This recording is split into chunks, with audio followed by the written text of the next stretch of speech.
Film dibuka dengan menunjukkan layar hitam dan suara Paul Conroy yang sedang kesulitan bernapas. Paul menemukan korek api dan menyalakannya.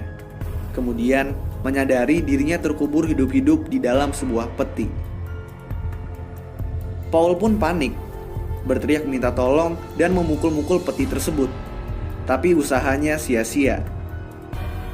Tiba-tiba sebuah HP bergetar.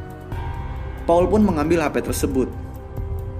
Ia mencoba menelpon seseorang tapi nggak bisa mengingat nomor tersebut.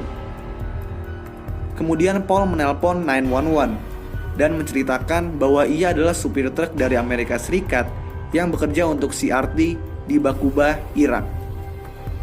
Paul kemudian menceritakan saat mereka tengah konvoi, tiba-tiba muncul sekelompok orang yang menembaki dirinya dan rekan-rekannya.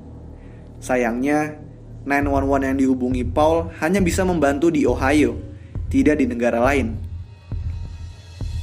Paul kemudian mencoba menelpon istrinya, Linda, tapi nggak diangkat.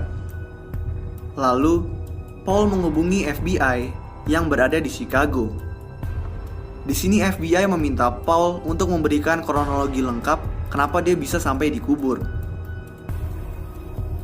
Paul kemudian menceritakan kejadian secara lebih lengkap dan menceritakan bahwa saat sedang mengantar suplai makanan di Irak, banyak tiba-tiba anak-anak melempari batu ke arah truk yang dikendarai olehnya dan teman-temannya.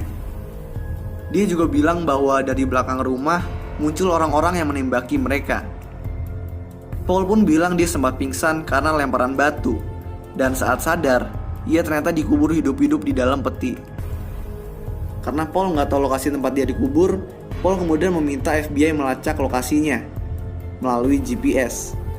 Tapi tiba-tiba sambungannya terputus. Paul pun lalu menghubungi perusahaan yang mempekerjakannya yang bernama CRT. Ia lalu disambungkan ke Alan Davenport, direktur personal di CRT.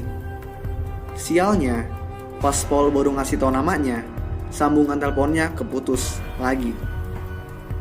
Paul pun terlihat putus asa. Beberapa saat kemudian, ia menerima telepon dari orang yang menyandera dirinya yang bernama Jabir. Jabir meminta uang tebusan sebesar $5 juta sebelum pukul 9 malam. Jika tidak, Paul akan dibiarkan terkubur. Paul pun mencari pertolongan dan menelpon Donna Mitchell, teman istrinya. Donna pun ngebantu Paul dengan memberi nomor telepon Departemen Negara. Setelah menelpon nomor tersebut,